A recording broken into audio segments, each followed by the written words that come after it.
My name is Rohit Kumar Singh, the teaching assistant for this course, Wave Optics. So this is the 8th live session, and this is at an unusual time. So because we missed the session on Saturday, so it's just a make up for that. So okay. So today, so in the last session we studied, we looked at this grating formula, and mainly we've been studying diffraction from last couple of lectures, basically the Fraunhofer diffraction. So today I would like to discuss the Fresnel diffraction, and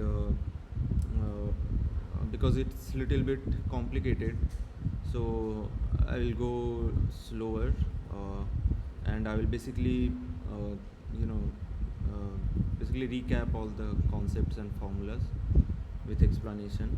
I'll try to be as clear as possible. So if you don't understand anything, you can ask at any step if you are having trouble understanding, and then we'll solve some example problems. So okay, so let's start.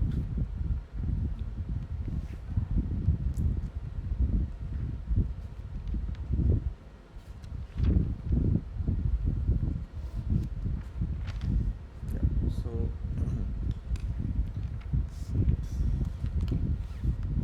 sorry.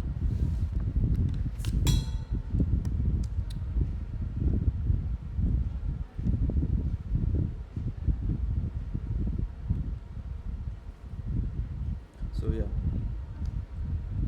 Fresnel diffraction.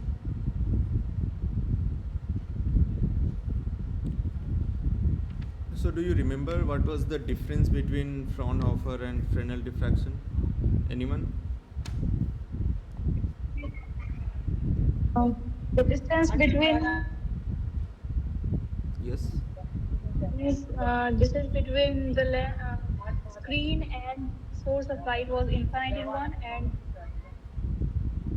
it was finite in one, something like this. Yeah, you're right. So in Fraunhofer, the distances from the aperture are infinite of the screen and of the sources. So there we assume, because the source is at infinity, so the waves coming at the aperture will be parallel. Okay, and the screen is we keep the screen at infinity, and to achieve that we use a convex lens, and we keep the screen at the focus of the convex lens, right?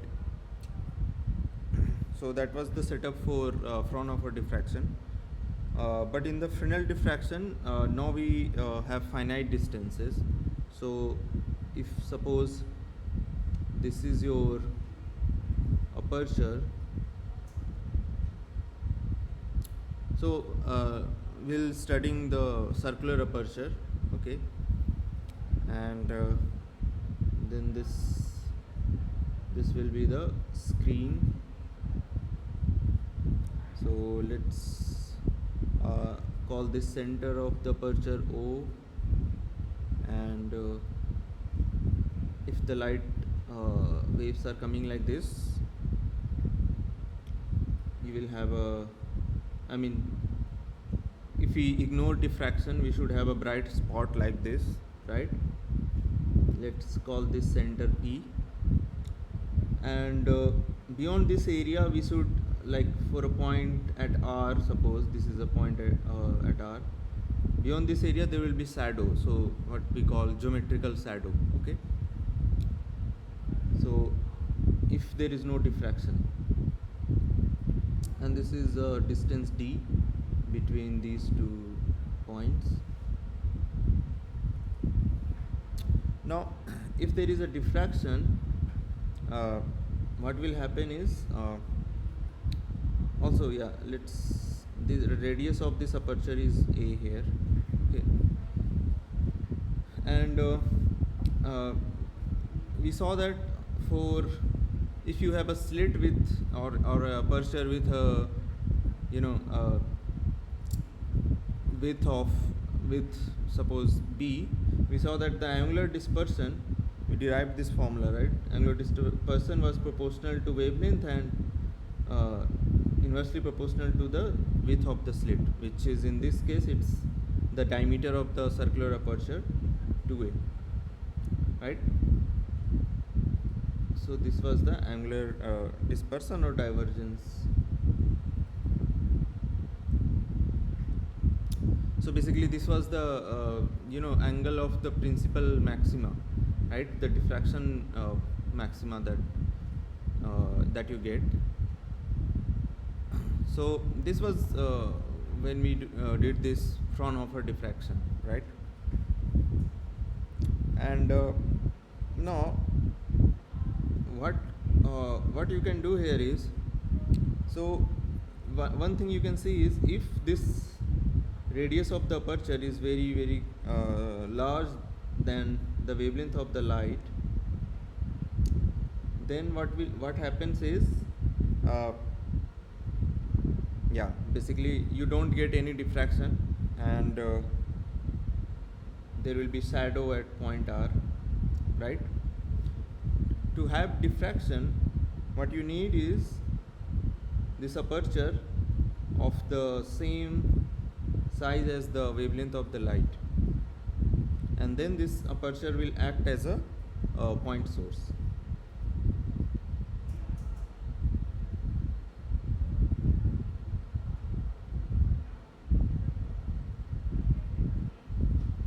And then we can use such an aperture to study further the Fraunhofer diffraction or anything else.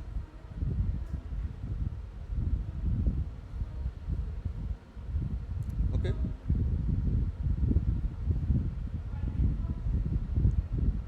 So now to understand what will happen for such a circular aperture,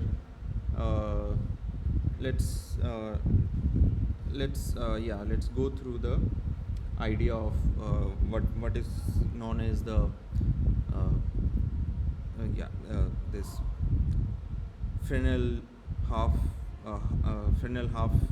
what do you call it, sorry,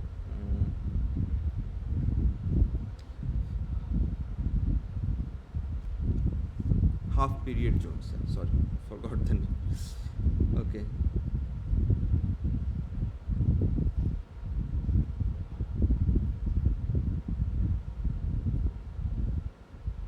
So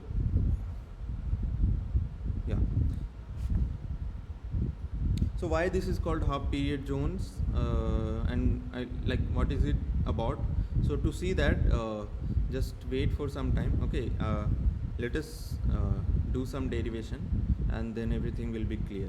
Like, why do we need this concept of half period zones? Okay, so now let me draw a figure. I'll tell you what is it.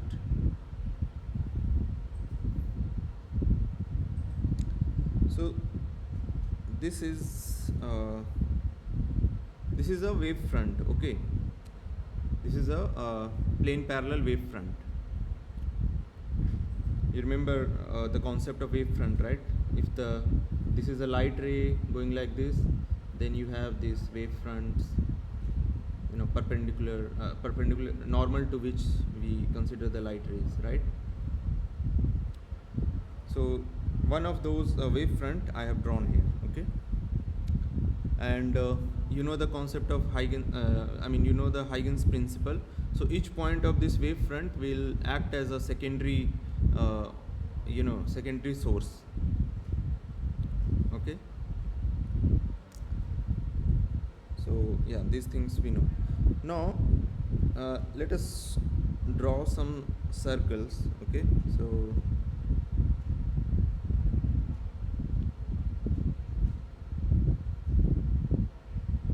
these are concentric circles.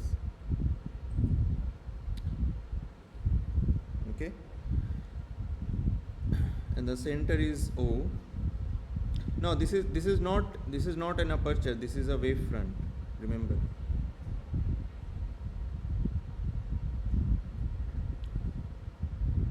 And let's pick a point here, P. It is just an arbitrary point somewhere in the space.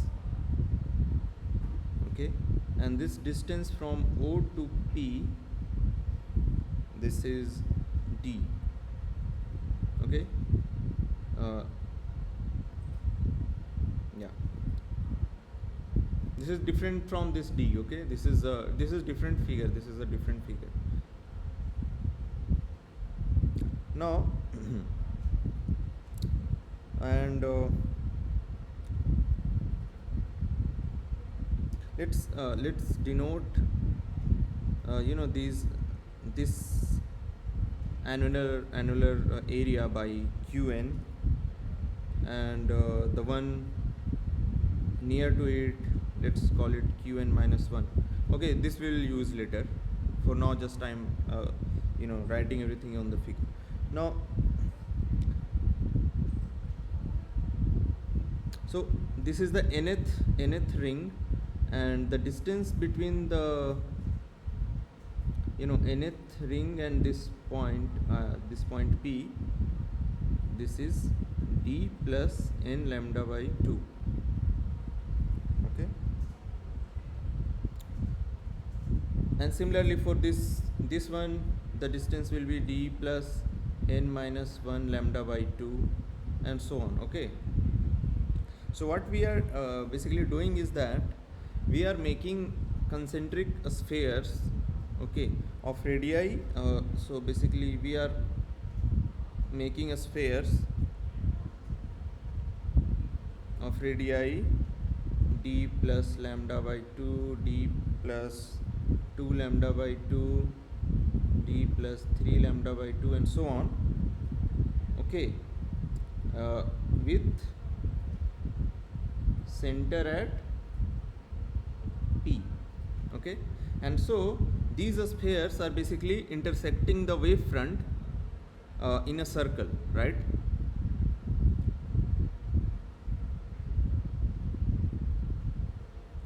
Do you understand this? So what we are doing is, so this is a sphere, and here is your wavefront, and this is the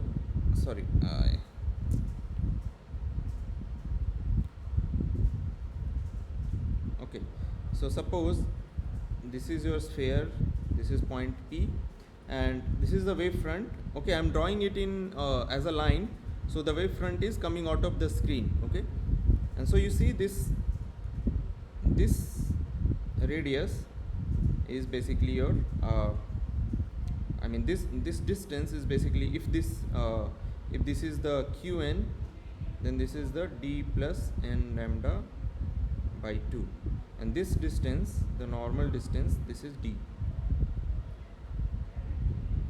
And similarly there will be another sphere like this. Okay, this distance will be D plus n minus 1 lambda by 2. Do you understand what I am doing? Can you visualize it?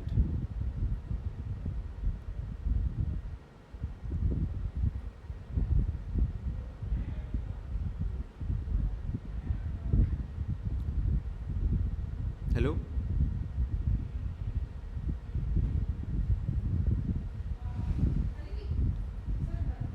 Okay, you cannot understand. Okay, so yeah, first I want you to forget everything about wave optics and everything. Okay, this is just a geometrical construction, nothing else. Okay, you have a plane like this, W prime, which is the wavefront. Okay, but for now let's assume like this is a simple plane, geometrical plane. Okay, and we are drawing circles on that plane, okay, which is at a distance. So the edge of the circle is at a distance D plus n lambda by 2, and this D is the normal distance at the plane from P. So this is a simple geometrical construction. There is nothing optics, nothing about optics here. Okay.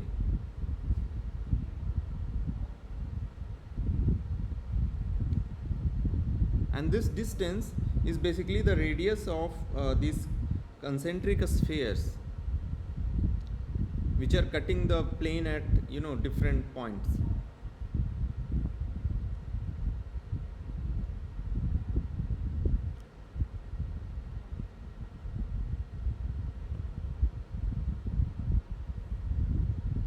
Tell me, what do you not understand? Like,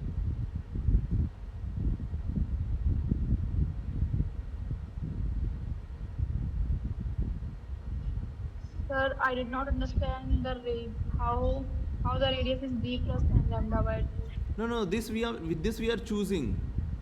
This is our choice. Why we are choosing it like this, that will become later clear. Okay, we are choosing it to be like this. It is our choice. Okay. Okay, sir. Now it's clear. This is our choice, purely our choice. Yes. Why we are choosing it like this, it will be clear later. Okay. So yeah, then it's fine. Okay, so now uh, we want to know the radius of these circles. Okay, like this radius. So how do we find it?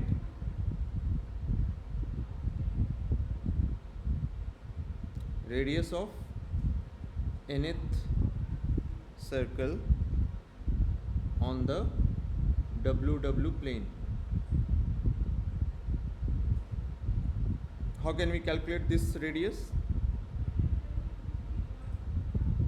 Let's call it Rn.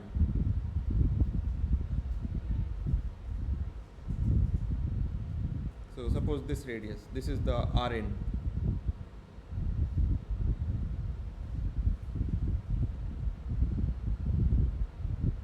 We can use Pythagoras theorem, right? Is one of the, like, it is the base of a right angle triangle, right? So Rn square will be just d square plus, sorry, no, yeah, Rn square will be d plus n lambda by 2 square minus d square, right? Just the Pythagoras theorem. And if you remove the square from here, you get square root. Is it fine? Okay. And okay, now what we can do is we can take n lambda d common out of this, and what remains inside is basically 1 plus, so you have to expand it to see that, because d square cancel out. Okay, so let me do this.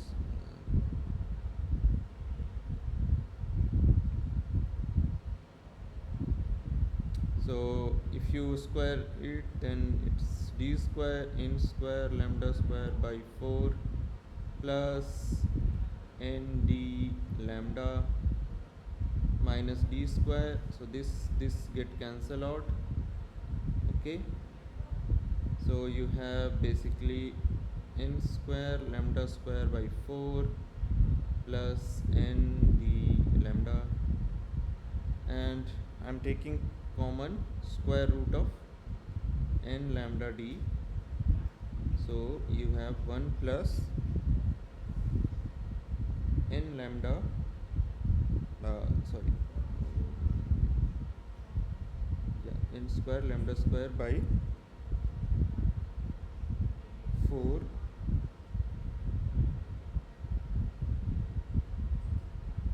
right, yeah, square root.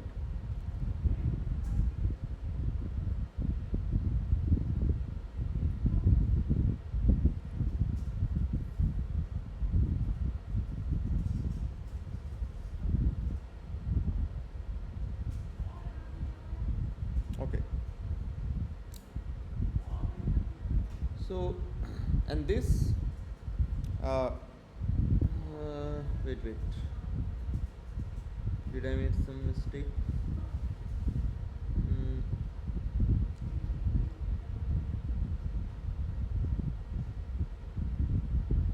there should be d in the denominator. There should be a d in the denominator.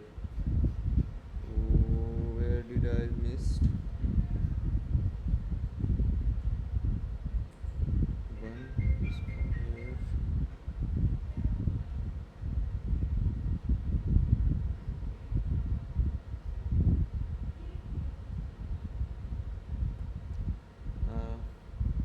Oh, yeah. From here also, like we are taking common, no, in lambda d. So then there should be a d here, right? And n lambda will go from here, so this will be just n lambda divided by 4d. Okay.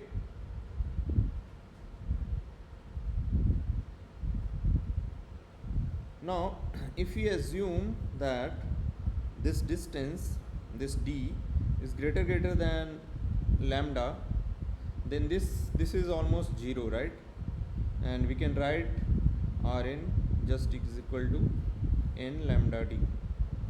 And this is possible, right? Wavelength of lights is very small, and so this we can achieve very easily. Okay. So we have calculated the radius of these circles. Okay. So just remember this simple formula. This is the radius of the circles. And now we have the circles, so we can calculate the area of these annular regions. So basically, what is the area of this concentric, the area between the two concentric circles, that we can calculate. How we can calculate it? So and these basically these annular regions are what we call nth half period zones. Okay. So let me write it here.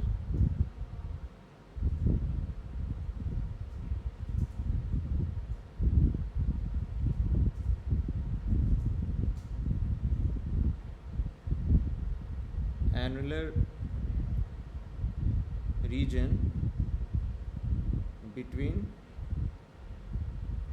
nth and n minus 1th circle on the WW prime wave front. Okay, this is the nth half period zone.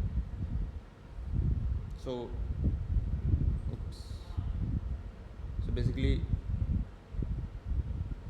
if this is the wave front, these are your circles. So these areas, okay, between two circles, this is the half period zone. Is it okay?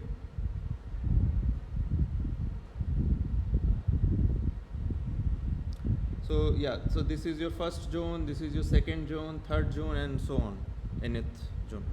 And the area, if you want to calculate the area of nth half period zone, which we denote by an, this will be, so first you calculate the area of the nth circle, which is pi r n square, and you subtract by the area of the n minus 1th circle, which is pi r n minus 1 square. And we have the formula for the radius of nth circle, so it will be pi n lambda d minus n minus 1 lambda d, and this is equal to pi lambda d. This so this is the area.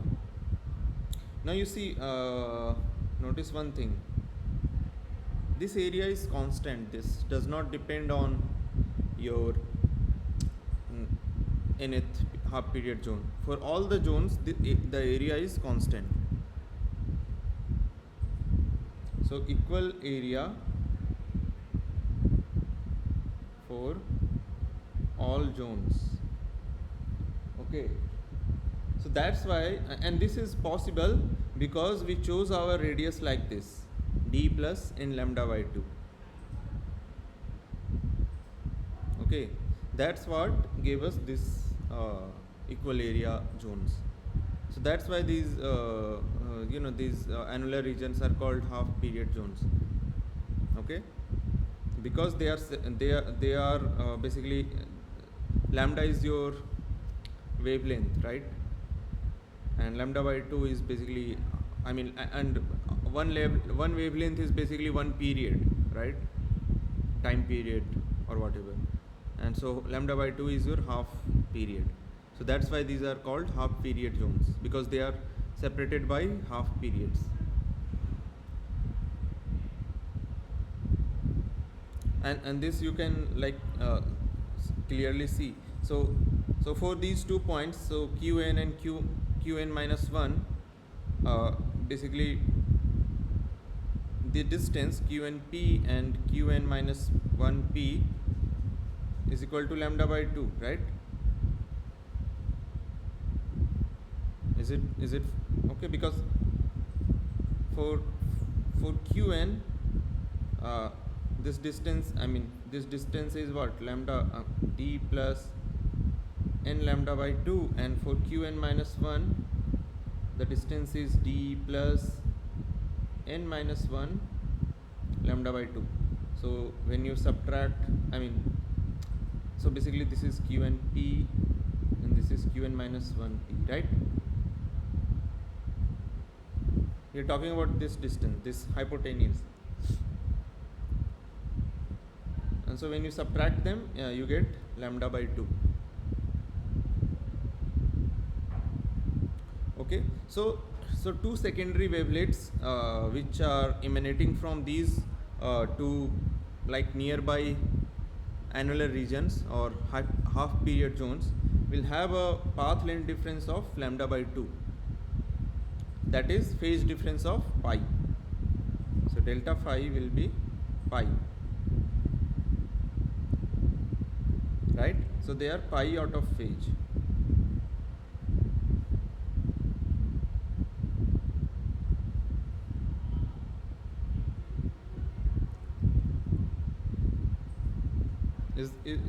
Is it fine?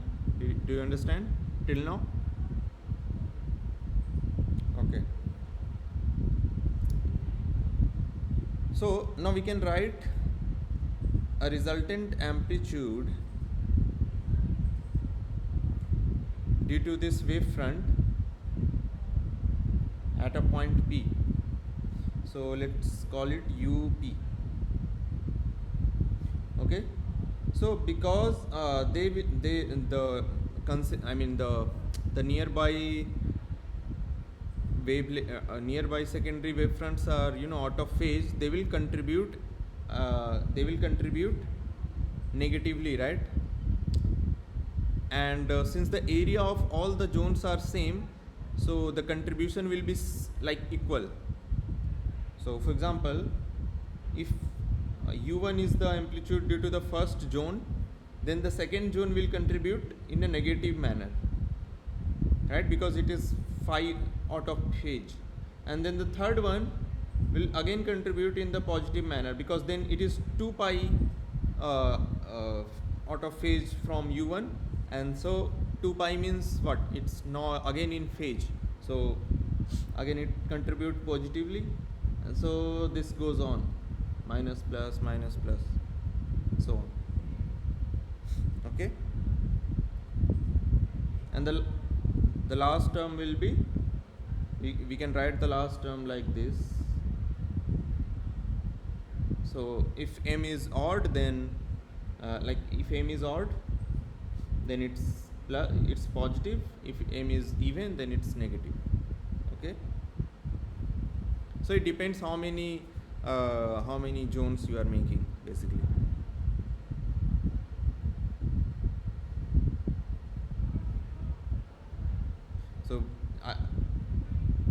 So I'll write here. So here un basically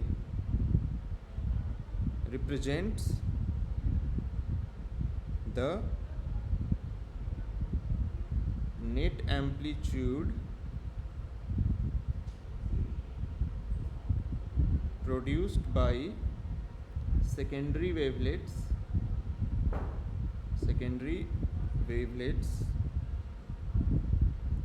emanating from the nth zone. Okay.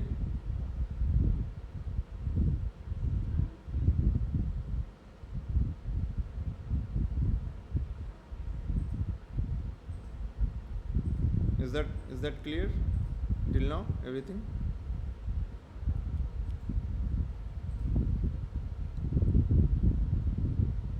Now now I'm going to write the formula for these individual amplitudes, and I'll try to convince why the formula is like this. So these amplitudes un is basically directly proportional to area of the zones. So the bigger the area, the larger the amplitude of the secondary wavelets will be, right? And since the area is same for all the zones, so it doesn't matter, it's basically a constant. But again, it depends on the area, right? And it's inversely proportional to the distance from the point P. So this distance Q and P,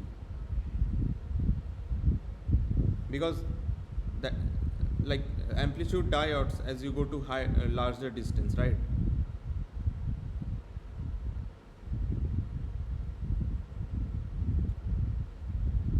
And there is one more factor, which is 1 plus cos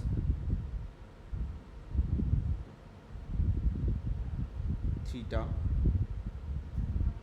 divided by 2. So this theta here is angle that basically it is the angle that okay, let me show you which angle is that. So this is basically these angles, okay. So angle that normal to the zone makes with QP, or QNP. So for a zone at larger for a zone with large radius, this angle will be more, right? And so this is called this is called obliquity factor.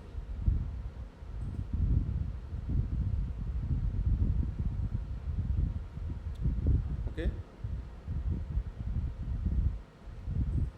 So because if the theta is small, right, if the angle is small, so we are talking about, so suppose the first zone, here the angle will be very small, right? So cos theta will be large, like cos and theta 0, cos is 1, so the amplitude will be higher.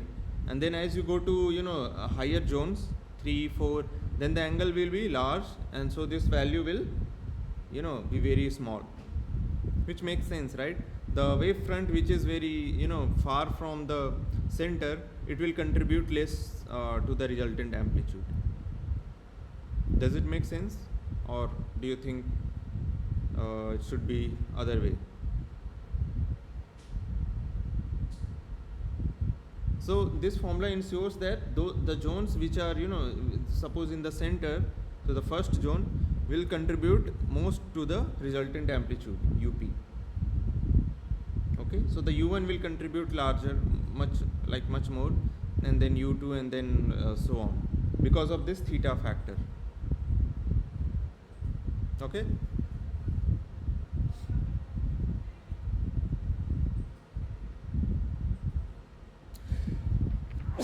Sorry.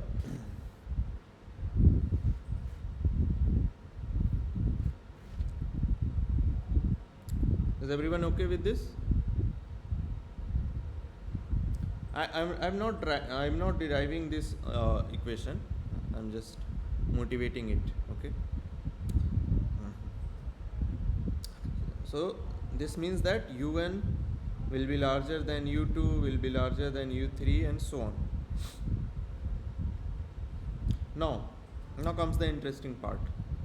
So we want to calculate this U, resultant amplitude, because after that we will get the, so amplitude is, from amplitude you can calculate intensity, and then we can calculate maxima and minima due to a wave front, okay, at some point P.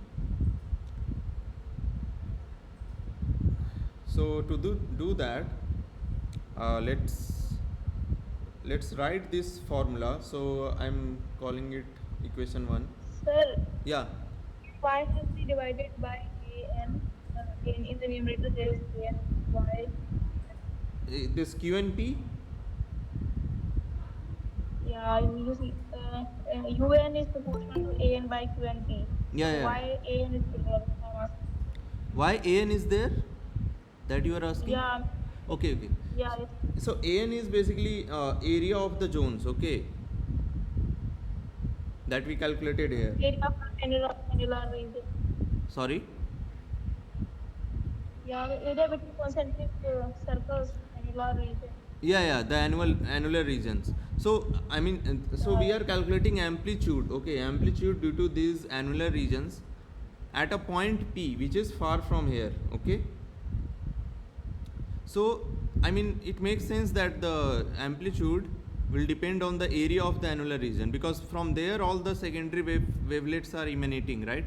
So if you have larger area, then you will contribute more to the point P. But this, because we have seen that this AN is constant, right? It does not depend on nth annular ring. So this will be a constant basically. AN will be constant. Only variable here is the Q and P, which is the distance of, distance from P of the concentric circles, and the theta, which is the angle that the point. I mean this Q and P is making with the normal OP. So only these two are variable. AN will be constant. And so you see this. How did we deduce this? Sorry. Is it because the Qn plus 1 and distance between Qn plus 1 and Qn is lambda by 2? That is the amplitude. Yeah. No. That is lambda is the wavelength. The amplitude UN amplitude is the UN amplitude is this U1 U2 due to the concentric circle, due to the annular regions, nth half period zones.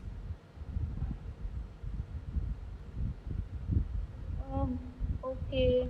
I mean, so okay, so the derivation of this formula, it comes from very sophisticated calculation that I'm not going through, and we don't need it here. Okay.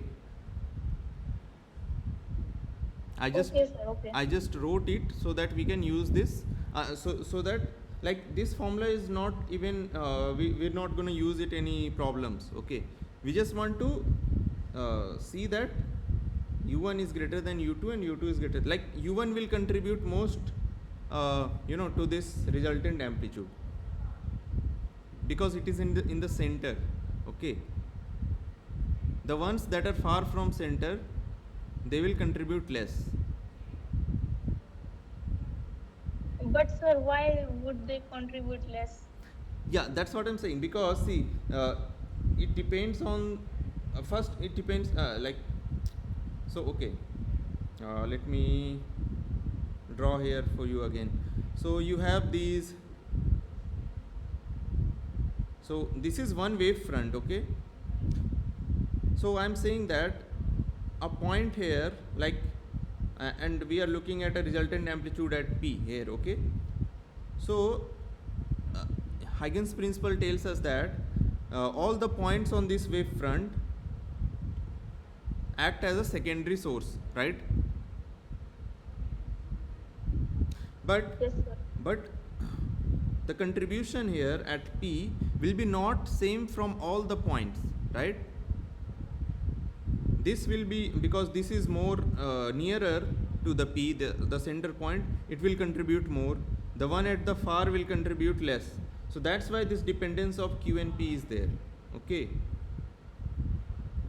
The point which is further like far away from P will contribute less, and also it depends on the angle, this angle, this is the obliquity factor. So even if, Okay, sir. Okay. even if this distance is same for 2 points, if their angle is different, okay, that also comes into play. So that's why, So can you repeat this point, angle one? can you? Repeat this point. Yeah. The last point you said. Yes, I'm saying that even if, so suppose there are 2 points, one point is here and one point is here, okay, and the distance, if this distance, this Q and so yeah, you understand, Yeah, I what I'm understand. talking about, right? This distance, this hypotenuse, if this hypotenuse is same for them but the angle is different, then Yes, sir. then it depends which angle is more and which angle is less. That's why the obliquity, this is called obliquity factor, okay. Like if it is more oblique, like, then it will contribute less. So theta close to 0 contribute more.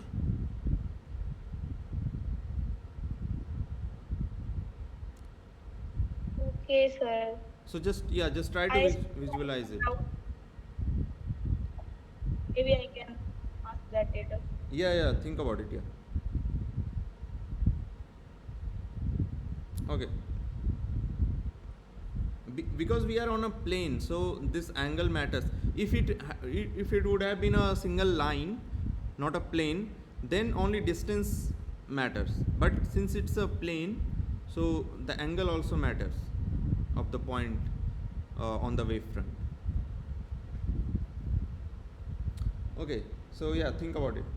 But what we can conclude is U1 will be greater than U2 will be greater than U3. So central region will contribute more. Okay. Okay. Now let us derive the magnitude, like explicitly. Let us see what the resultant amplitude will be at P. Okay. So to do that, we will rewrite this equation 1 in a different fashion. So we can write it like this: u1 plus 2. So instead of u1, I am writing u1 plus 2 plus u1 plus 2. Is that fine? I am just splitting them, and then I am not splitting u2, but then again I am splitting u3 plus 4. Sorry, u3 by 2, not 4.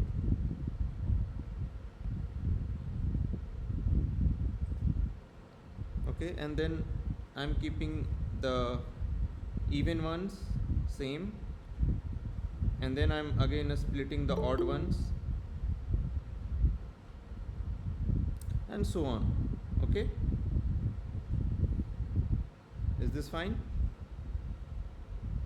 And the last term will be basically either plus half. So if the m is odd and if the m is even, the last term will be a splitted one, so minus 1 minus um.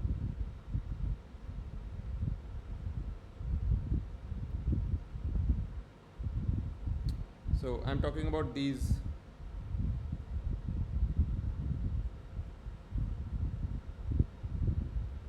if m is even.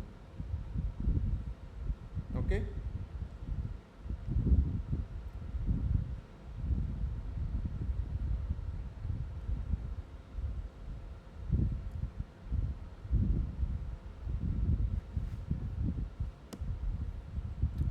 Now you can see here that this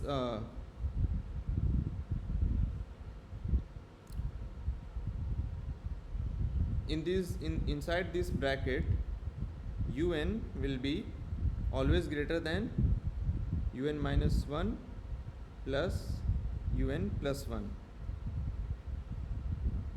right? Because of this.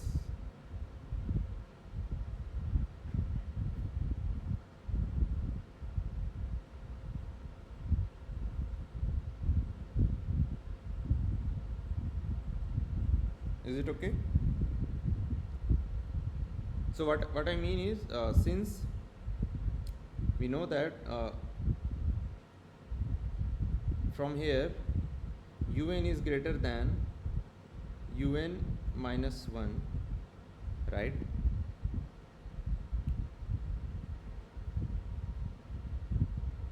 And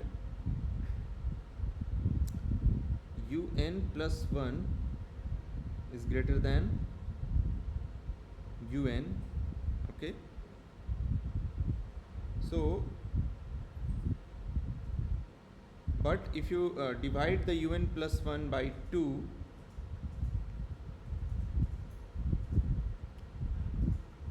then this can be reversed. So then we can write something like this, right? So un should be greater than this by 2 and this by 2 added up. Is it okay?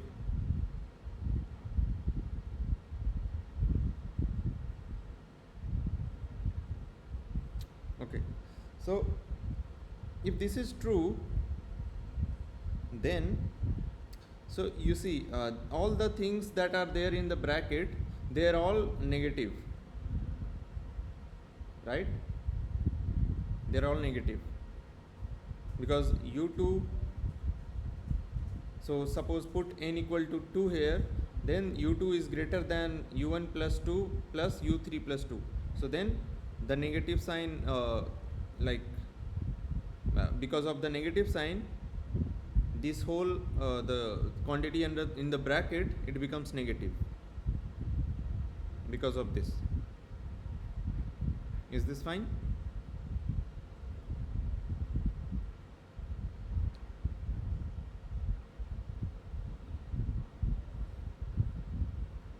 And so the resultant amplitude up will be less than half of u1 plus half of um in the case that m is odd, and if m is even, then it will be less than half of u1 plus this last term, which is half of um minus 1 minus um.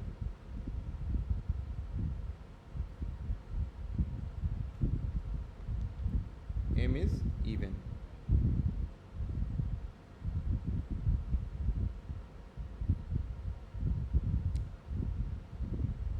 So why I wrote it like this?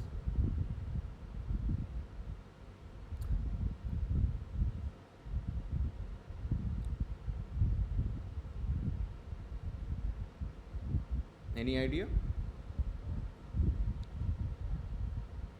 So I'm just trying to find the like the upper limit, okay, of the UP.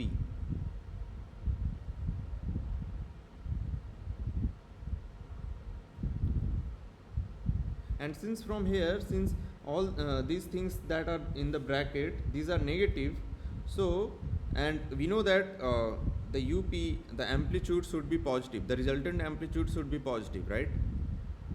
So that means uh, for UP to become positive, it should be less than this quantity plus this quantity. Like otherwise, like this and this last term should be greater than uh, basically UP, right? Because then they will subtract from it and it make it equal to UP. Do you understand what I'm saying?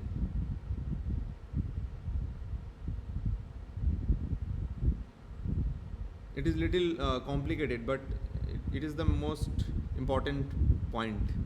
So that means that so that means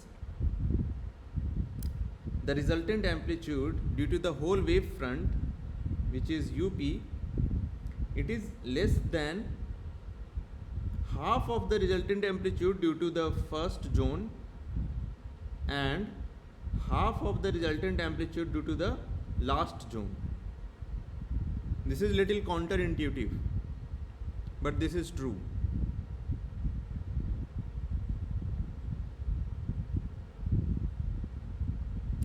Okay.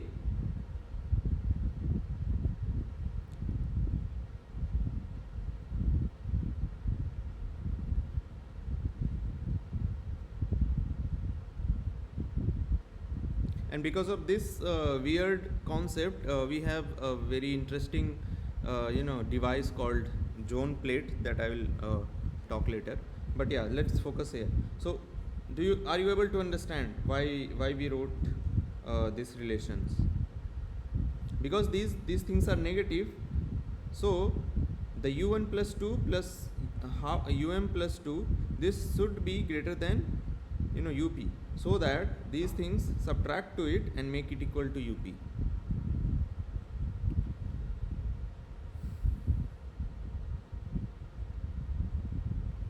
Are you able to understand?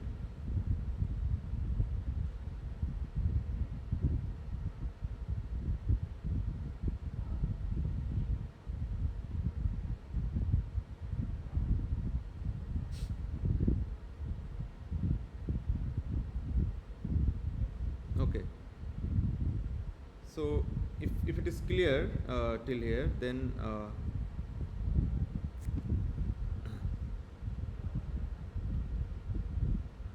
yeah, let's move. So okay, yeah. So here we have found the upper limit. Okay. Now let's try to find the lower limit, and also we can we can assume that, so we can assume that the amplitude of the field produced by consecutive zones differ only slightly, so that we can write here this three terms, we can write it like this. So we are assuming that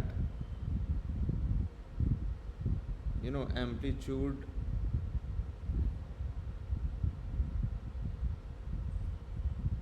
of the field produced by consecutive zones differ slightly. So m minus 1 and m we are assuming to be similar, so that's why we combined it like this. Okay.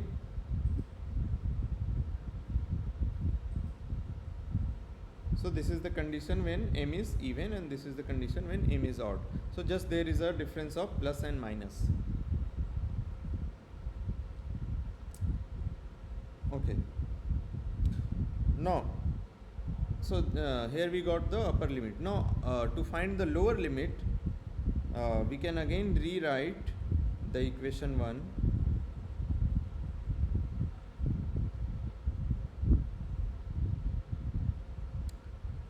Now I am keeping the odd ones uh, same, and I am splitting the even ones. So now I am splitting u2 by 2 minus u2 by 2, keeping the odd ones same, splitting the even ones.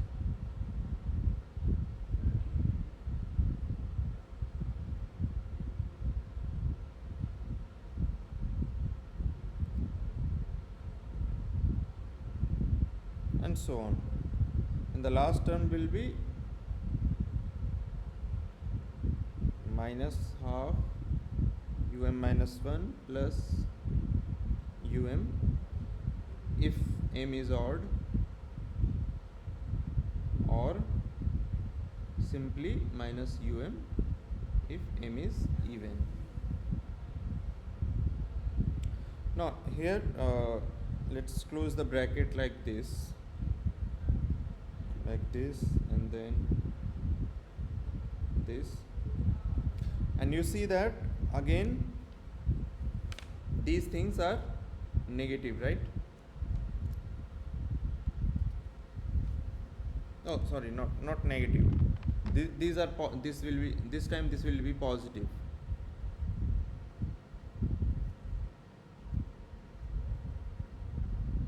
No, positive or negative? Wait.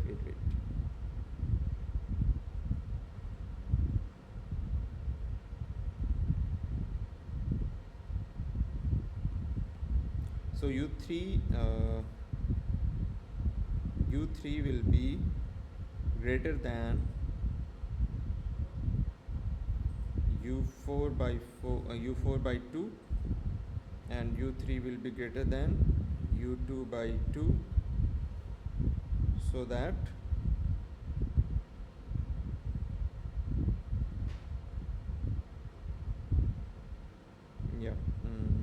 so this is negative.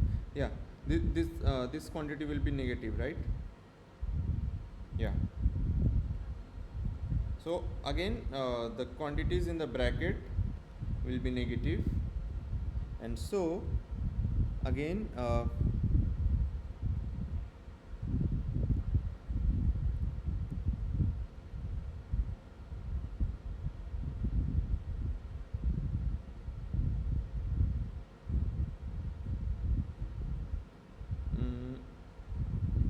wait.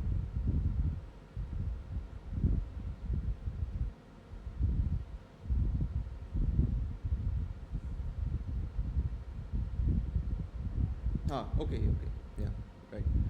And there is a negative sign on the outside of the bracket, so this is crucial.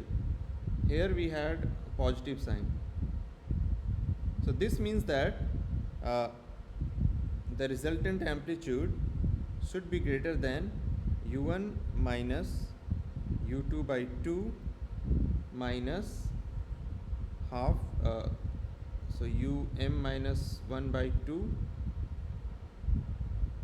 plus for m is odd, or and also greater than u1 minus u2 by 2 minus by 2 if m is even. Okay, we use the same logic here also, because these things in the bracket are negative. So negative, and outside the bracket you have positive, so negative positive, right? And so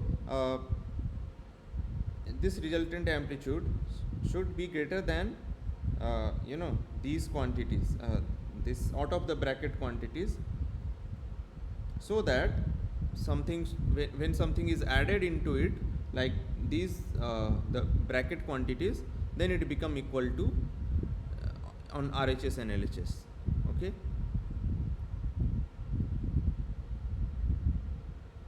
so in this way we find the lower limit of UP. Is it okay? I know it's little bit confusing, but yeah, that's the only way to derive the equation of UP. So if you are convinced about this, then we can go further. Also, we can simplify the above one, assuming the same thing, that the amplitude of consecutive zones differ slightly. Then you can combine these two and these two here, and then these two here, and we can write it simply u1 plus 2 minus plus plus 2, and this one u1 plus 2 minus plus 2. Okay, so now you see both the upper and lower limits are same, right? Oops. What does that mean? If you have some quantities whose upper and lower limits are same, then that means that the value of the quantity is that limit, right? So that means UP is equal to un by 2 plus um by 2 when m is odd,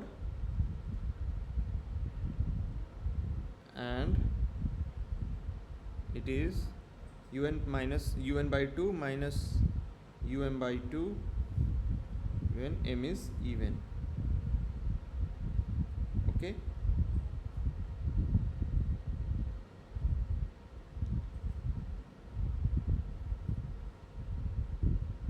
and now again, if we assume that if we neglect um in comparison to u1, again from using the same argument that the central region is much larger contribution than the last one, and m is our last one, so it can be ignored. It should be so un would be greater than um. So then you see that up is equal to un by 2. Okay, so this is the simple expression that we get for the resultant amplitude. So you see that the resultant amplitude of the entire wave front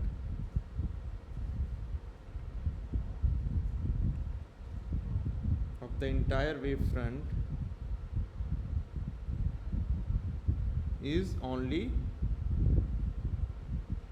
1/2 of the amplitude produced by the first zone, right? The first half period zone. So this is interesting. So this means that the resultant amplitude due to this entire wave front, okay, is u1 by 2. That is the amplitude from the first zone divided by 2. So it is even lesser than the amplitude due to the first zone. So it's little counterintuitive, right? You will ask why it is like this. Why not it is twice of u1? So your wave front is like this, first zone is this, and the resultant amplitude is nothing but the amplitude u1 by 2, right? Even smaller than what you get from this small area. So it's little counterintuitive, right? But it's diffraction. So what is happening is all the other zones are getting interference through each other, and they are cancelling each other basically. Okay, So that's why the resultant amplitude reduce.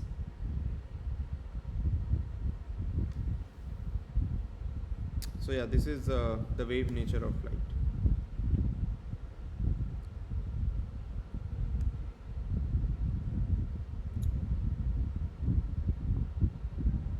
Is everyone okay till here? So this is the main formula that you need to remember. And yeah, the derivation was little confusing, but if you go through it again, you will able to understand. So what we did was, by manipulating this equation 1, we first found out the the upper limit of resultant amplitude, then the lower limit of the resultant amplitude, and we saw that both were same. That means that the resultant amplitude is equal to that lower and upper limit, and then we made assumption that the amplitude due to the last zone will be very negligible in comparison to the first zone, right? And then we arrived at this formula. Okay, is that fine with everyone? Okay. So yeah, now it's easy to go back to this circular aperture that we wanted to study and find out where what will be the condition of maxima and what will be the condition of minima. So let's do that. So diffraction by a circular aperture. So you have, now I am drawing the circular aperture. This is no longer the wave front. This is the circular aperture of radius A. Okay, basically a hole. So if you have wave fronts falling on this circular aperture, light waves, okay, and if you increase the aperture from 0, what will happen? The intensity, and so this is a screen here and we are looking at point P on the screen. So intensity at P will increase, right? If you start from 0, this will happen. This is understood, right?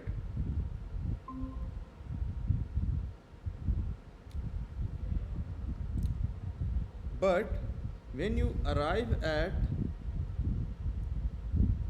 an aperture of radius lambda d, so remember, what is this radius? This is the radius of the first zone, right? First half period zone. Remember, radius was given by n lambda d, right? So when you arrive at this radius, start increasing your aperture, and when you arrive at this radius, so what will happen is the first half period zone of the wave front will be contained inside the circular aperture. Okay, so you have the wave front here. Let me draw it instead of the parallel rays. So this is your incoming wave front, okay, and at this radius the first zone of this wave front will be matched to the aperture, right?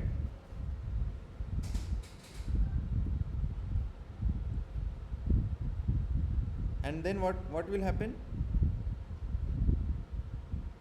Resultant amplitude will be equal to what? U1 by 2. Is that so? What do you say? Let me see how many people are following the concept. Should this happen or should we see something else?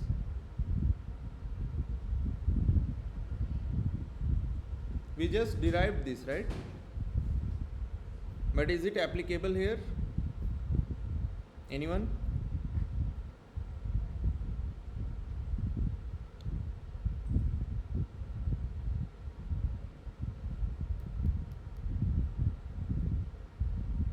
No one want to answer?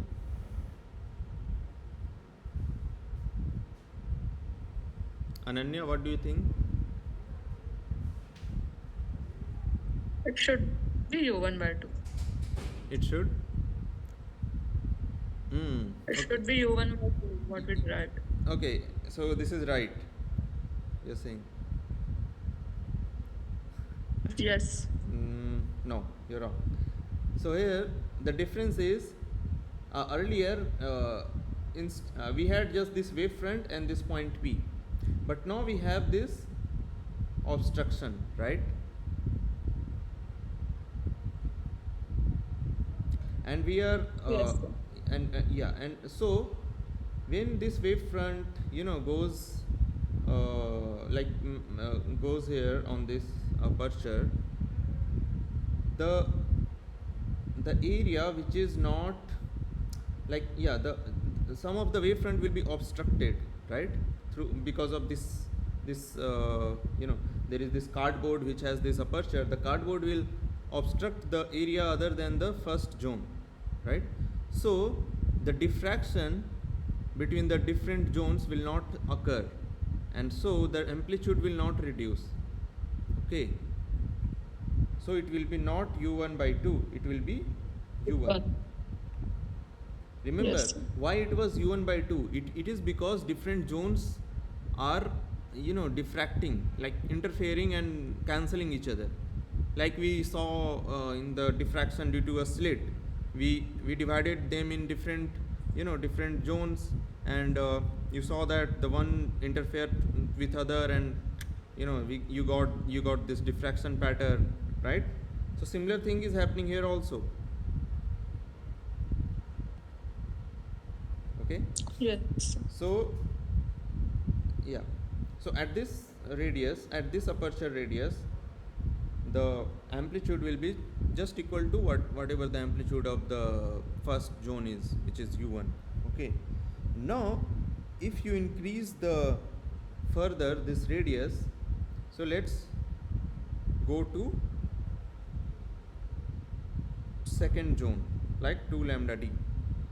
Okay, now what will happen? So your resultant amplitude will be u1 minus u2, right? So this is the resultant Yes. amplitude formula, right? So now you went to the second one, right? So u1 minus 2, and that would be 0, right?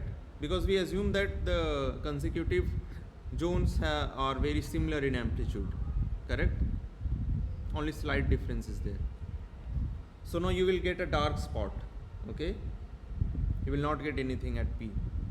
And similarly, again you keep increasing, and you will get again some bright portion, then dark, and yeah, that will happen. So in general, you now have the condition of maxima and minima. So if A is equal to 2n plus 1 lambda d, where n is odd, you have maxima condition, and if A is equal to 2n lambda d,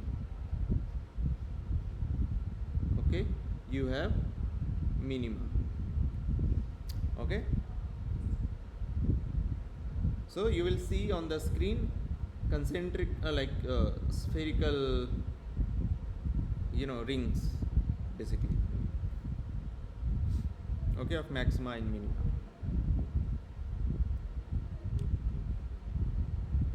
Okay, so yeah, so this is about the Fresnel diffraction. So here we had to do some manipulation to arrive the condition of maxima and minima. Now,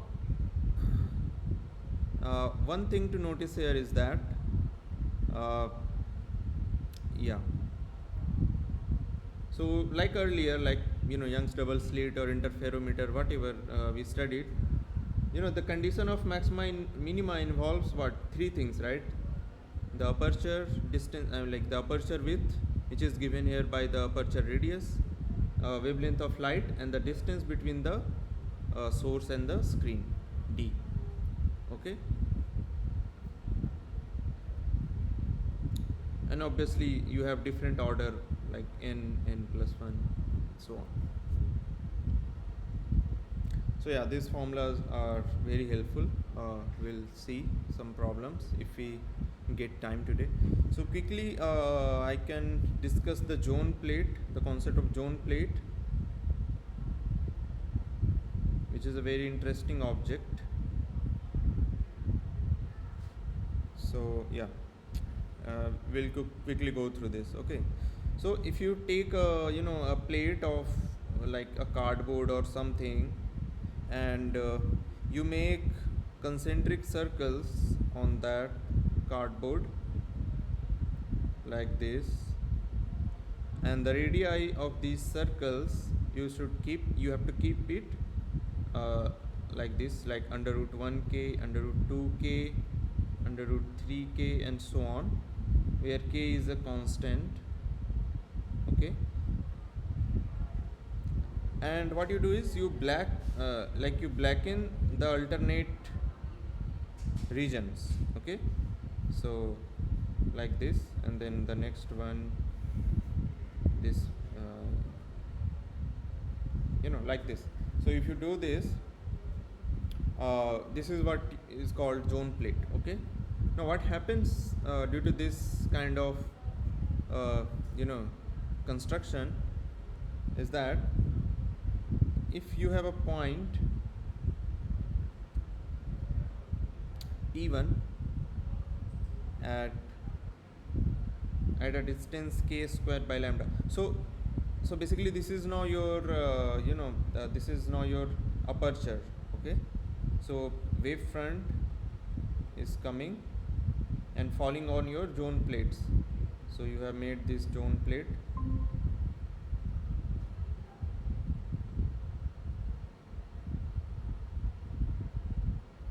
Okay. And this is your wave front, and here is your point P1, suppose.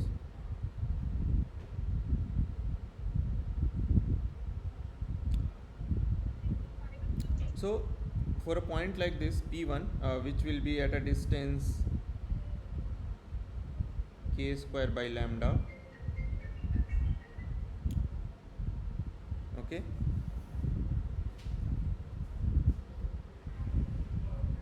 And remember, the radii we have chosen like this. So you know that radii Rn is given by n lambda d, right? And if you put this distance in this radius, what you get? You get n lambda. D is your k square by lambda. So lambda get cancelled, and you get under root n k. Okay. And now you see,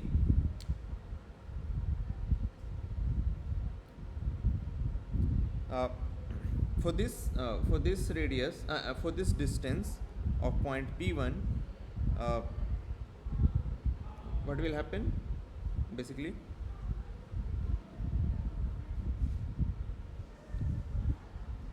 So blackened rings, these blackened rings will correspond to second, fourth, and sixth half period zones, right?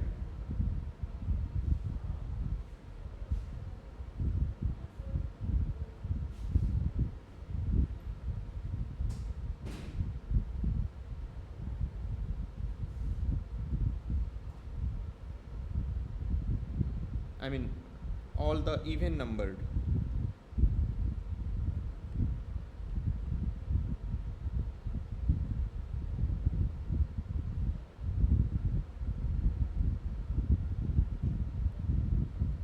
like there will be a total overlap. I mean, you have this wave front, we know that this has these zones, and when this wave front will crash into this cardboard, this zone plate, your second, fourth, sixth, and so on, eighth, and so on, half period zones will totally overlap with the blackened rings. Correct? Because this criteria is met here.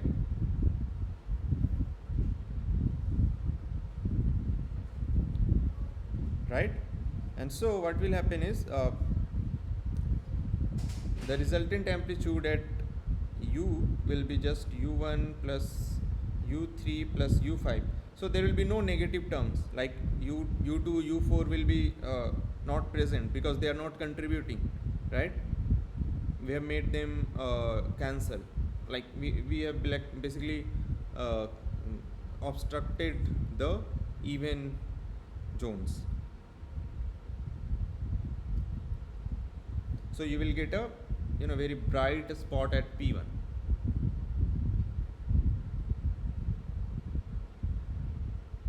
Okay, so those zones which were out of phase, pi out of phase, we have basically obstructed them with this kind of construction.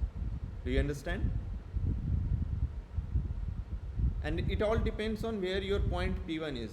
So it all depends on this k square by lambda, because this is why we are getting this condition,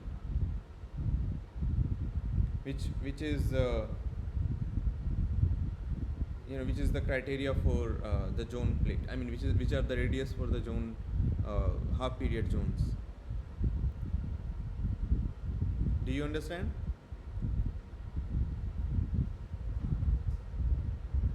Okay. Similarly, let's if you have another point P3 somewhere here, so this is a P3, and if this is at a distance k square by 3 lambda, okay, P3 at distance k square by 3 lambda, then what will happen? Let's see which zones will be obstructed. So radius is n lambda d, let's put d equal to k square by 3 lambda, lambda get cancelled, and you have n by 3 under root n by 3 k, right? So and n goes from like 1 2 3, right? 4 5 6. So for n equal to n equal to 3, you get the your first zone plate matches with n equal to 3, right? And then the second one matches with n equal to 6. So in between those, like the 4th, 5th and 6th, 4th, 5th and 6th zones will be overlapped with the second blackened ring, right?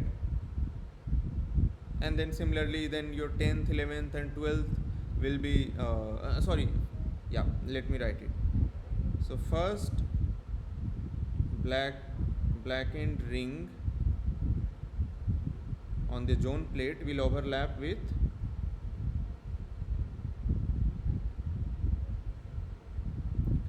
fourth, fifth and sixth zones, right?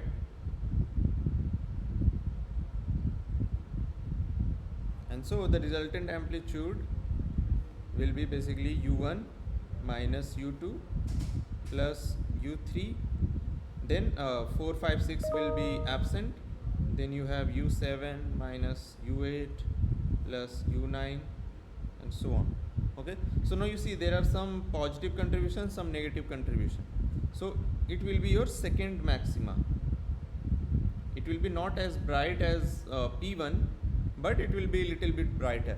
And between P1 and P3 you will have a minima given by a point P2 somewhere here.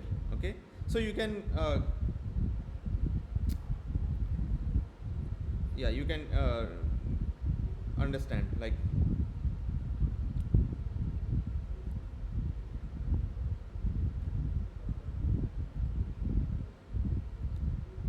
and so you will have, you know, bright spots, or what we call focal points, at distance equal to k square by lambda, k square by 3 lambda, and, you know, k square by 5 lambda, and so on. Okay, this will be your bright spots, or focal points.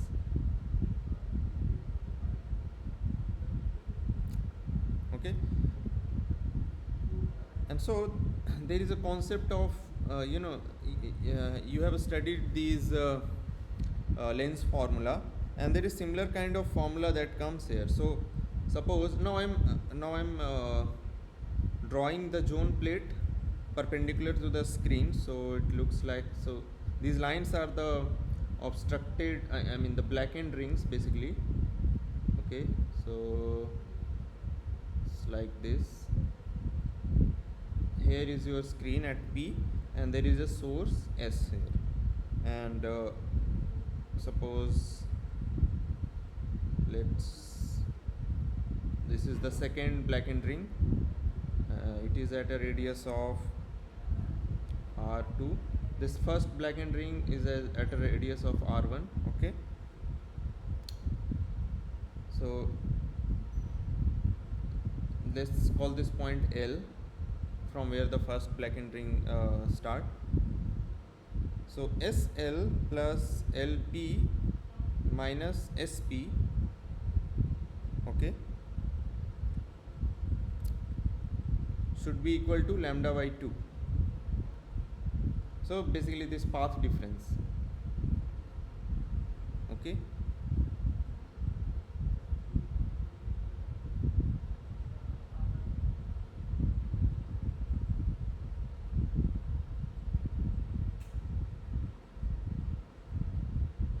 if the path difference is lambda by 2, then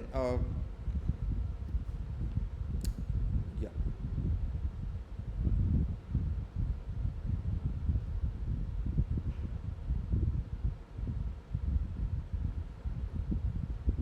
then we get a bright image at P. Okay,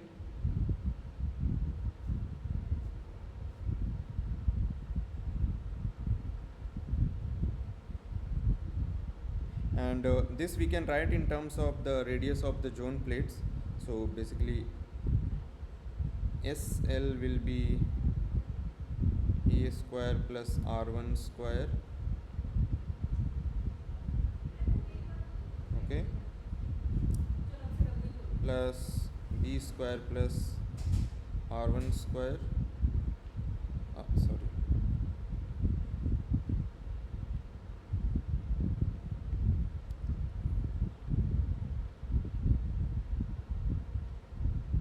minus A plus B. Oh, okay, so this distance is basically A, and this distance is B. Forgot to write it. Okay, and this, if you calculate it, so basically take A outside, then you have 1 plus R square by 2A square plus B 1 plus R1 square by 2B square minus A plus B. Okay, and so A and B cancel out from here, so what you get finally is R1 square by 2 1 by A plus 1 by B. So this looks like something like this: 1 plus A 1 by A plus 1 by B is equal to 1 by F, where F is basically R1 square by lambda, and this is called focal length of the zone plate. Okay,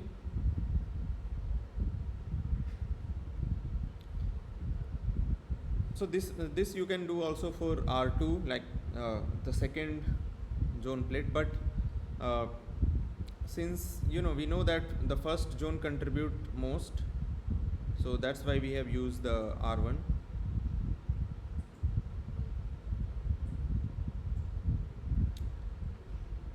So yeah, this formula is also very important when we solve the examples. So I know it's little confusing, but I think let's go to some problems and then it will become clear. Okay, should we do that, or do you want to ask any question here?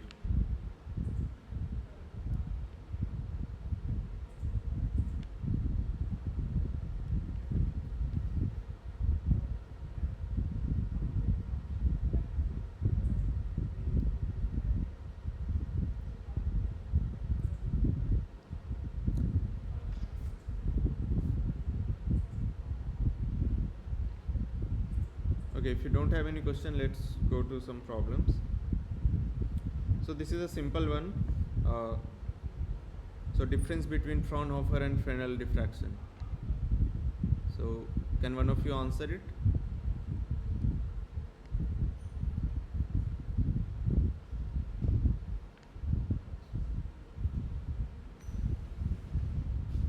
Hello?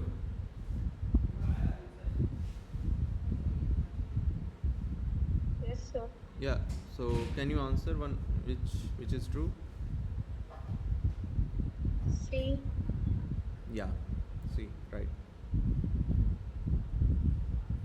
Yeah, this is we discussed this. Okay, so let's quickly move. Yeah, this is also a simple one. So what is the factor that significantly affects the diffraction pattern in Fresnel diffraction? So what do you think?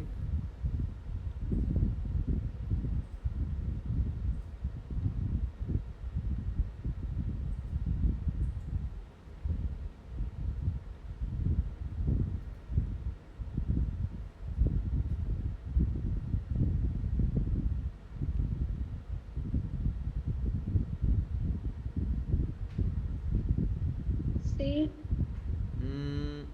See, no, shape does not matter much, because I mean I whatever I did was using a circular aperture, but that can be true for different apertures like rectangular or any other shapes. Just to make our life easier, we chose the circular aperture, but in general it does not matter much. Distance between source Yeah, and yeah, screen. yeah, yeah, right. So the distance matters between the source and the screen. Okay. Okay, then again simple one. So here it says, as the field point approaches the zone plate along the axis, what happens to the zonal area of radius R1? So basically asking about this first zone. So what will happen?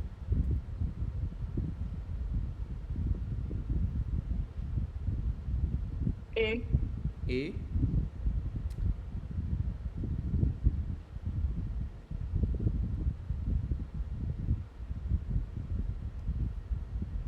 So basically like what is asking is you have this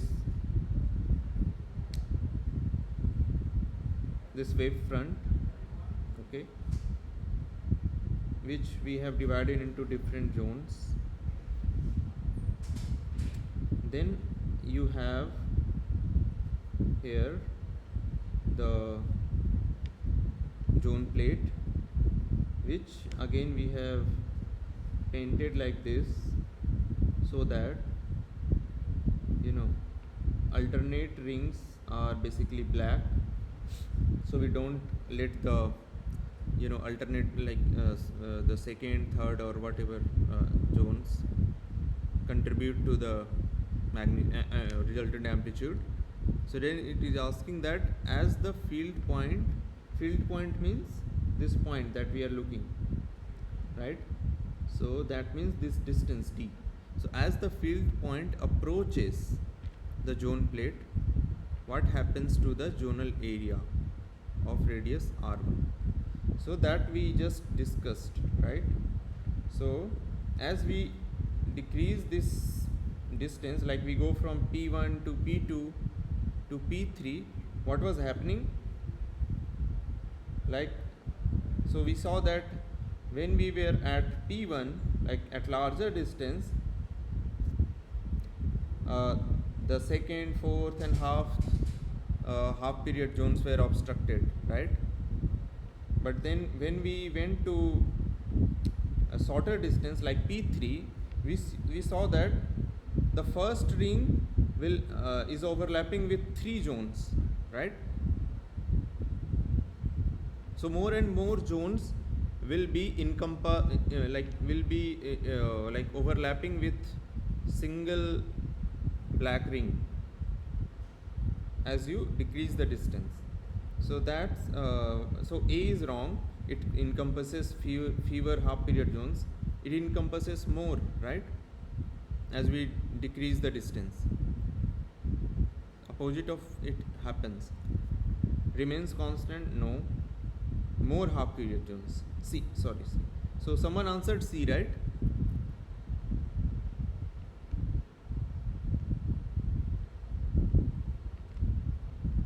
So C is correct. Okay. Do you understand? Okay. Now next one. So yeah, this is easy one. So what is the radius of first zone? Length, focal length is given and lambda is given, right? You know, right? The radius is given by n lambda d. So n is 1, lambda is given, sorry, 5000 angstrom. Focal length is what we call the distance from the aperture to the screen. So this is 20 centimeter. You can calculate it, right? I will not do it. Okay, next one. Yeah, so this is from the zone plate. So radii of the zone plates are given here. Okay, and it's asking for wavelength of this, calculate the position of the focal length. Okay, so focal length, what is the formula here? It's r1 square by lambda, right? Sorry. So r1 is basically 0.1 centimeter, lambda is given, right? So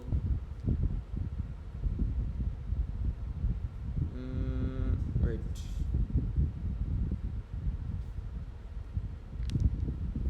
zone plate, yeah.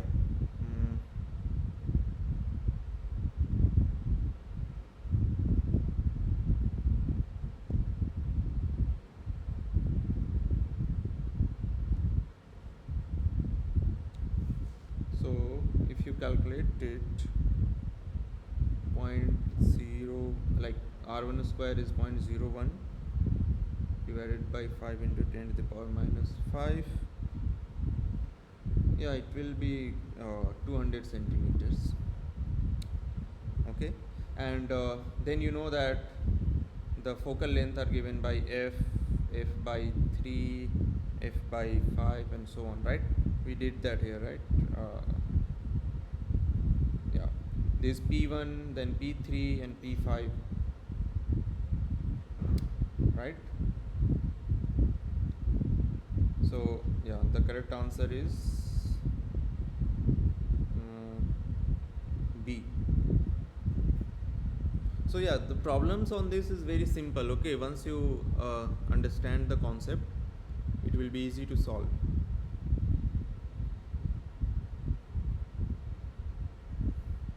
Is it okay?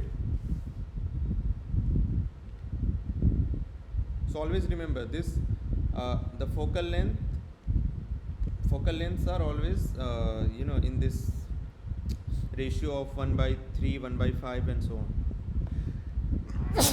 Sorry.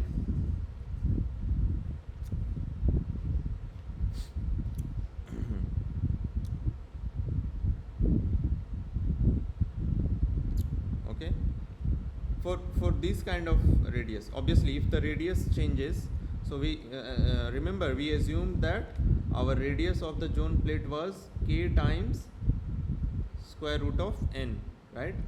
And here k is basically 0.1. So these kind of radius, this is applicable. Okay, so yeah, remember this, otherwise you have to do this calculation. So if the radius is like this, then only this 1 by 3, 1 by 5 ratio is applicable, otherwise it might change.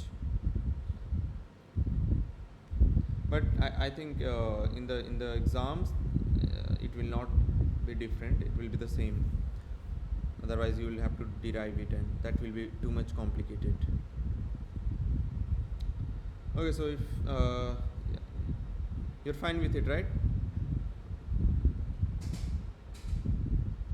Okay, so then let's go to the next one. These are very simple problems. Yeah, again, the central circle of a zone plate has a radius of 0.01. So r1 is given, okay, lambda is given. Then so object is 147 centimeter away from the plate, so A is given, which is 147 centimeter. Then we have to find the position of the principal image, so you have to find B. So, and we have the formula 1 by A plus 1 by B is equal to 1 by F. F we know r1 square by lambda, right? R1 is given, lambda is given, you can calculate F, and you have A is given, you can calculate B, right? Very simple.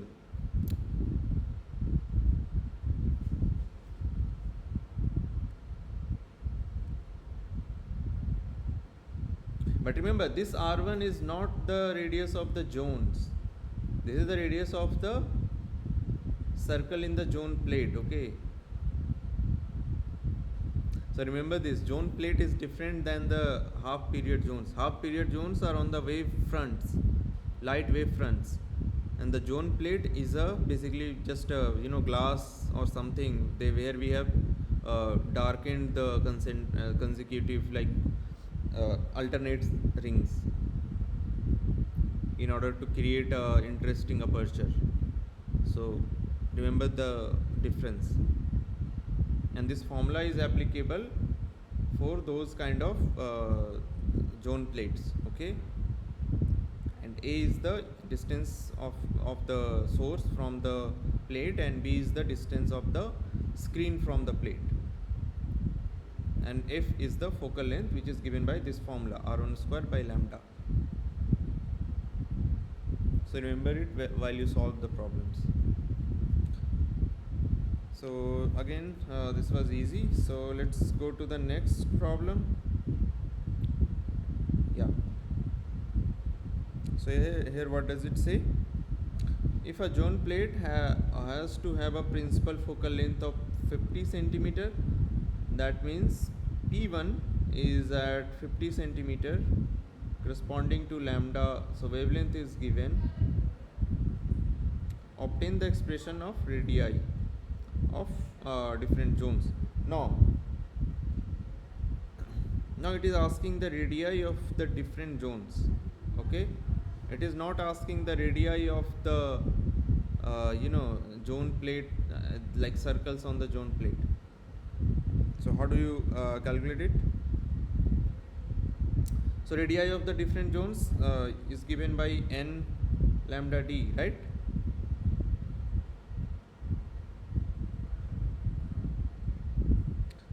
But you see here, this principal focal length, this is basically the distance from the aperture to the screen. So this is your distance, right? This is your d, which is also called f, and lambda is given, so you can calculate this.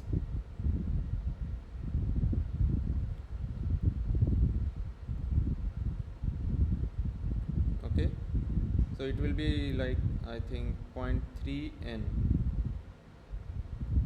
millimeter. So these are very simple problems, just you have to understand what is being given, what information you have.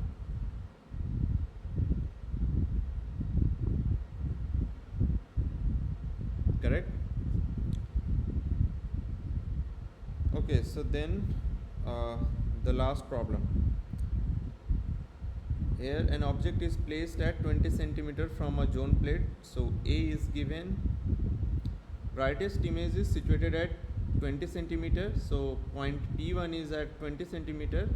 That is, your focal length is 20 centimeter from the zone plate. The wavelength is given, lambda 4000 angstrom. Find the number of Fresnel zones in a radius of 1 centimeter of the plate. Now this is interesting. So now you have to find the number of Fresnel zones in a radius of, so let's say R1 is given 1 centimeter, and how many Fresnel zones will be inside this radius of the plate. How do you calculate it? Any idea? So this is basically the radius of the aperture. This is not R, this is R, yeah.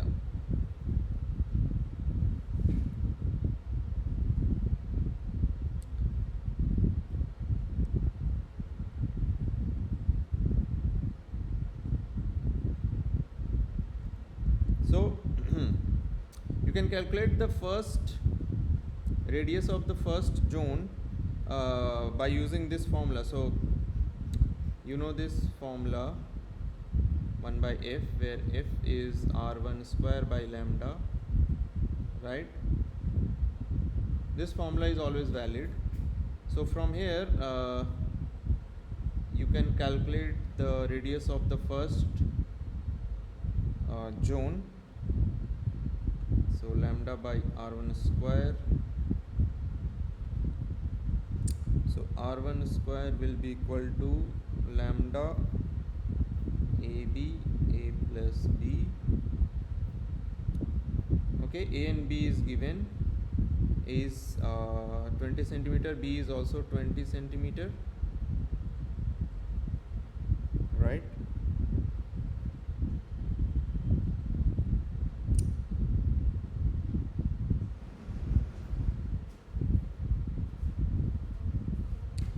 Also, yeah, so I have not derived this, but in general Rn is given by this formula.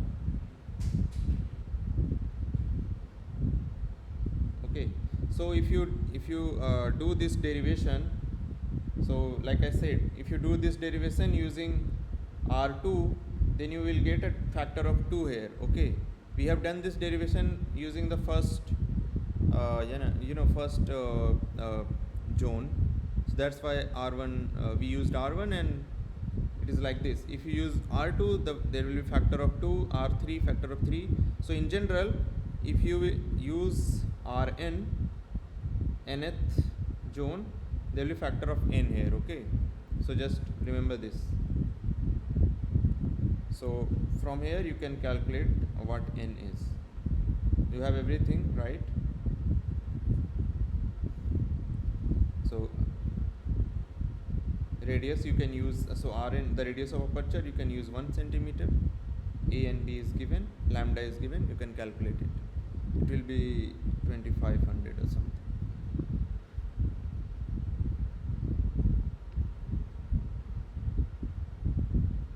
So 1 centimeter, so if a wavelength of light is 4000 angstrom, a 1 centimeter radius of aperture will contain 2500 zones. So think about it.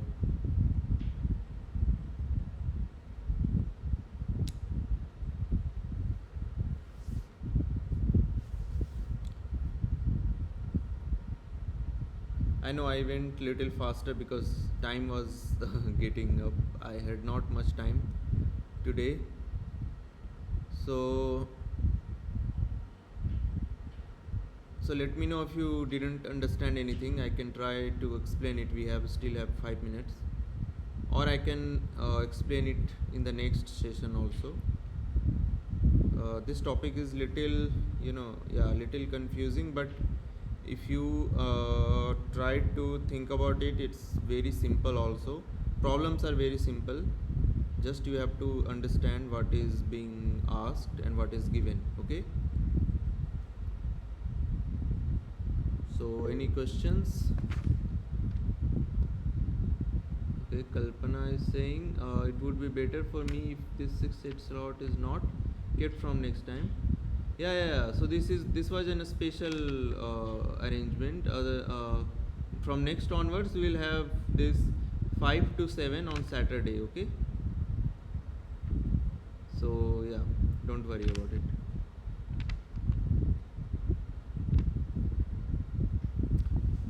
Okay. So any questions? Ananya, is that fine? Yes, sir. Yeah. Okay. So yeah, let's see. In the next session, if you have any question on this, you can ask. Just go through it. The video is uploaded in YouTube. All the recordings of this session, so you can recap it if you want. I hope you can get the link on the NPTEL website, on the course website. So yeah, please try to go through it again if you don't understand anything, and you can ask me any question next time. Okay. So then I'll close the meeting today. Thank you all for joining. Bye. Thank you.